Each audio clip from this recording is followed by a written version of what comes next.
Halo semuanya, perkenalkan nama saya Alicia John Dopong dari kelas 12 IPA 3 SMA Negeri 1 Bengkayang. Pada kesempatan kali ini saya akan menjelaskan materi tentang hukum Kirchhoff 1 dan hukum Kirchhoff 2. Dalam analisis rangkaian listrik, salah satu hukum dasar yang sangat penting yaitu adalah hukum Kirchhoff.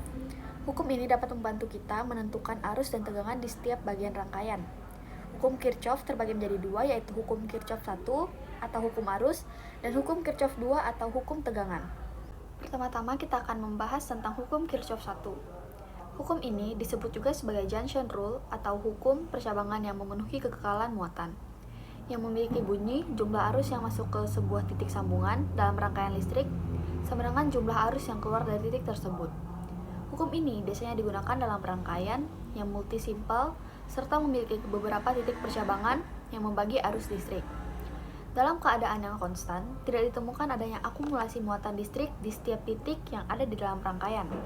Ini berarti jumlah muatan yang masuk ke dalam setiap titik sama dengan jumlah muatan yang keluar dari titik tersebut. Ini sejalan dengan bunyi Kirchhoff 1 yang mengatakan jumlah kuat arus listrik yang masuk ke titik cabang akan sama dengan jumlah arus yang keluar dari titik tersebut. Bisa dilihat pada gambar tersebut, arus yang masuk jumlahnya sama dengan arus yang keluar. Jadi singkatnya, hukum Kirchhoff membahas tentang arus di sebuah percabangan yang ada dalam suatu rangkaian tertutup. Landasan dari bunyi hukum ini diambil dari hukum kekekalan muatan yang memiliki bunyi muatan di titik A akan sama dengan muatan yang ada di titik B. Namun dengan catatan, tidak ada gaya luar yang bekerja dalam rangkaian ini. Ibaratnya seperti sebuah bus pariwisata yang mengangkut 50 orang dari Bandung ke Jakarta. Sejak berangkat dari Bandung hingga sampai ke tempat tujuan di Jakarta, jumlah penumpang dalam bus tersebut tetap 50 dengan catatan tidak ada penumpang yang ketinggalan saat istirahat di rest area atau di tempat lainnya. Rumus hukum Kirchhoff 1 yaitu delta I masuk sama dengan delta I keluar, yang dimana rumusnya adalah I1 plus I4 sama dengan I2 plus I3.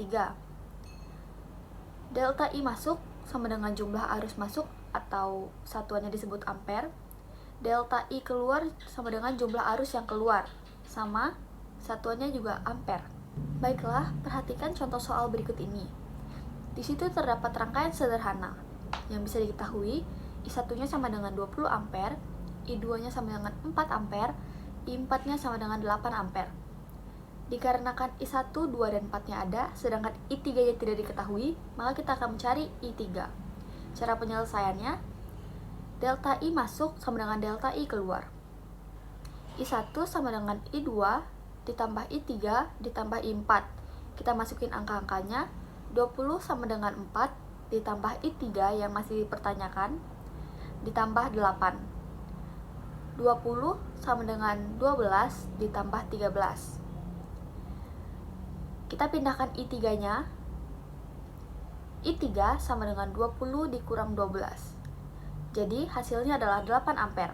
Selanjutnya kita akan membahas tentang hukum Kirchhoff 2. Hukum Kirchhoff 2 atau loop rule atau hukum simpel memiliki perbedaan potensial antara dua titik percabangan yang ada di dalam sebuah rangkaian yang sedang berada dalam keadaan konstan. Bunyi hukum Kirchhoff 2 yaitu dalam suatu rangkaian tertutup, jumlah aljabar tegangan atau beda potensial di sepanjang lintasan tertutup atau loop selalu sama dengan 0.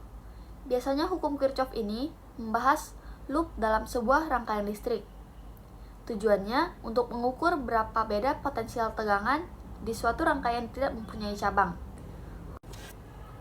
Rumus hukum Kirchhoff 2 yaitu delta E ditambah delta I dikali R sama dengan 0.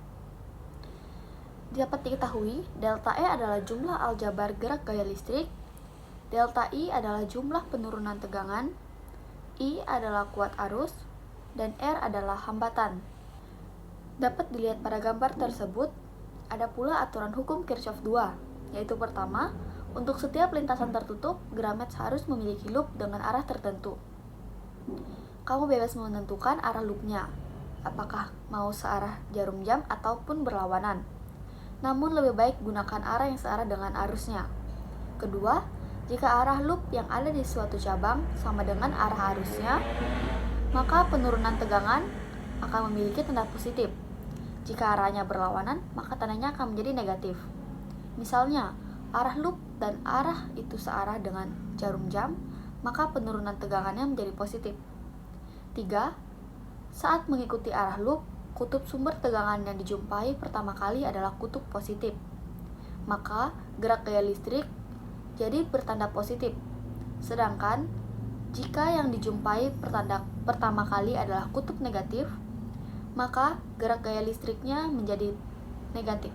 Dapat dilihat pada contoh soal, diketahui R1 sama dengan 3 ohm, R2 sama dengan 2 ohm, R3 sama dengan 1 ohm, delta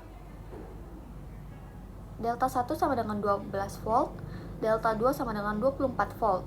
Yang ditanyakan adalah I. Cara penyelesaiannya, delta E ditambah delta I dikali R sama dengan 0. IR2 ditambah delta 1 ditambah IR1 ditambah IR3 dikurang delta 2 sama dengan 0. I dalam kurung 2 ditambah 12 ditambah I dalam kurung 3 ditambah I dalam kurung 1 dikurang 24 sama dengan 0. 6I dikurang 12 sama dengan 0. Jadi, I sama dengan 12 dibagi 6 yang dimana hasilnya 2 ampere. Sekian hasil presentasi singkat saya mengenai hukum Kirchhoff 1 dan hukum Kirchhoff 2. Semoga kalian dapat mengerti dan maaf jika ada kesalahan. Terima kasih.